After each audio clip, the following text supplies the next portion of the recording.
like the pen and ink because of the sharp black and white contrast that can be achieved and also the detail. I like to go out in the field and do location work, and it's very easy to take along an ink pen. I find that the ink dries fast and is very permanent provided I use an India ink. I think it's a fun and exciting medium. For a permanent dark line, I would choose a crow quill or a technical pen which you could fill with a black India ink. Now there are many black India inks on the market, and basically they have the same makeup. That's a water base and carbon black particles for the nice rich color, and then a binder to hold it all together. This is usually shellac. Filling and starting your rapidograph pen is easy. First, let me show you how to fill the pens. I remove the cap from the rapidograph, the holder,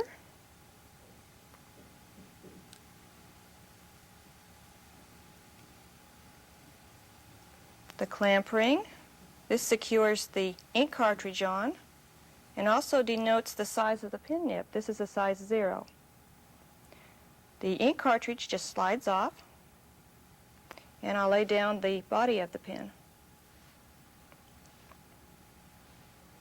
There are 2 caps on the filler bottle. I'm removing the one that has the spout. Now in the ink cartridge there is a line indicated towards the top. You do not want to fill your ink past that line, but you can fill it a little less. I'm letting the ink flow down the side of the ink cartridge. This avoids some of the air bubbles that might form. Then the cartridge and the pen body slide back together again.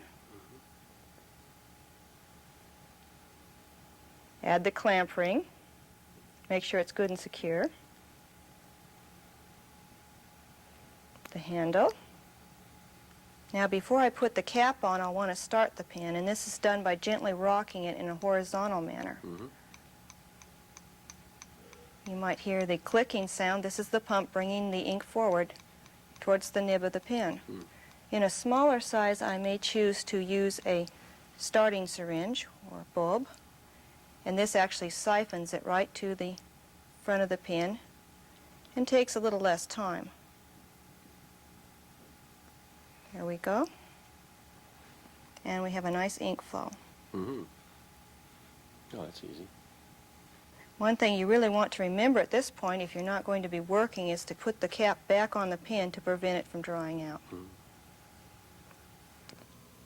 Since most India inks contain carbon black particles and a binder, usually shellac, it's a good idea to clean your rapidograph pens occasionally. Here are Claudia's recommendations. For my own pens, I clean it once a week if I'm using them every day. Or when the ink cartridge becomes empty, it's a convenient time to clean them.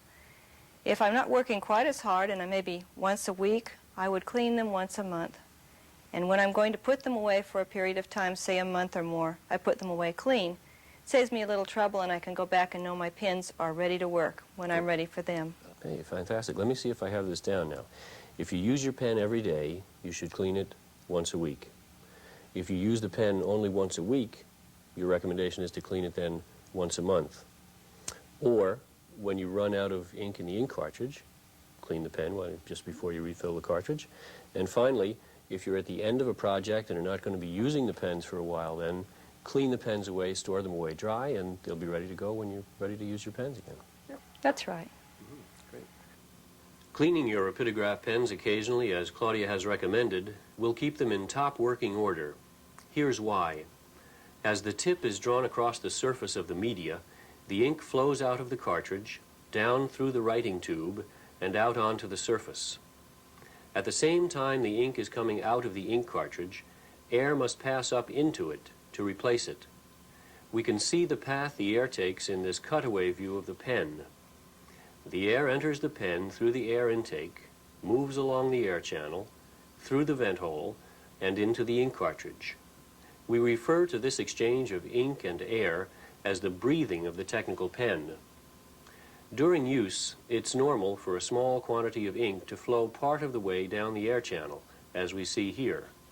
After use, that ink will return to the ink cartridge, but it will leave behind a small residue of carbon black particles and the shellac binder.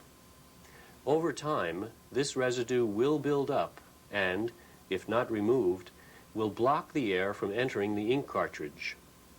Once this happens, the pen can no longer breathe, and that means that the flow of ink will be stopped. So periodic cleaning of the various components, as Claudia recommended, especially the air channel and the vent hole, will ensure proper ink flow. To clean your rapidograph pen in an ultrasonic cleaner, just immerse it in the cleaning solution up to the cap threads for 10 to 15 seconds. That's long enough. Wipe the cleaning solution off, especially in the area around the air intake.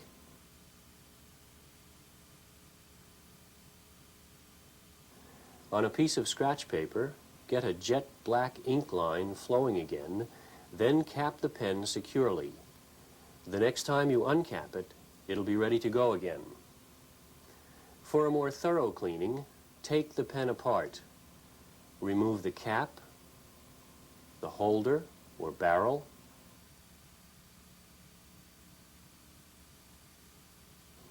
the clamp ring,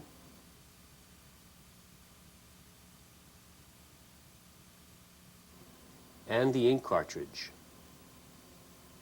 Tap the pen body on a paper towel to remove any excess ink. Using one of the nib wrenches provided, either that little black wheel that comes with a set of rapidograph pens or the cap of the tube in which the individual pens are packaged, unscrew the nib from the pen body. Inside the nib are the weight and cleansing wire, which help maintain a consistent flow of ink. Be sure not to remove them from the nib, since they're delicate and can be damaged easily. Rinse thoroughly all of the pen parts that have come in contact with the ink. If you don't have an ultrasonic cleaner, there's the bulb syringe cleaner. That's what Claudia used before to start her pens.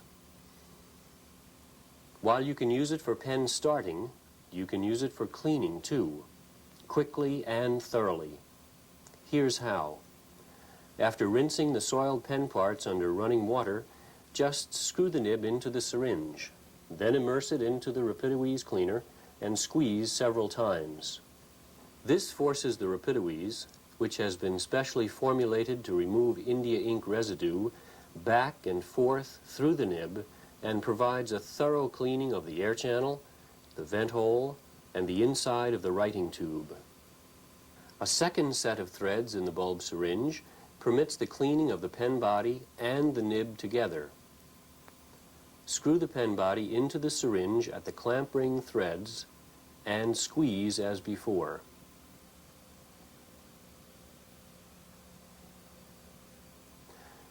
For an even more thorough reverse flushing, screw the pen body into the syringe at the cap threads.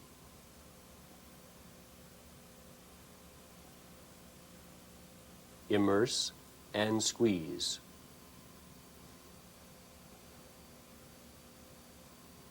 Then just rinse as before, dry thoroughly, and reassemble. An alternate cleaning method, in addition to the ultrasonic cleaner and the bulb syringe, is to soak the rinsed pen parts overnight in the Rapidoise cleaner.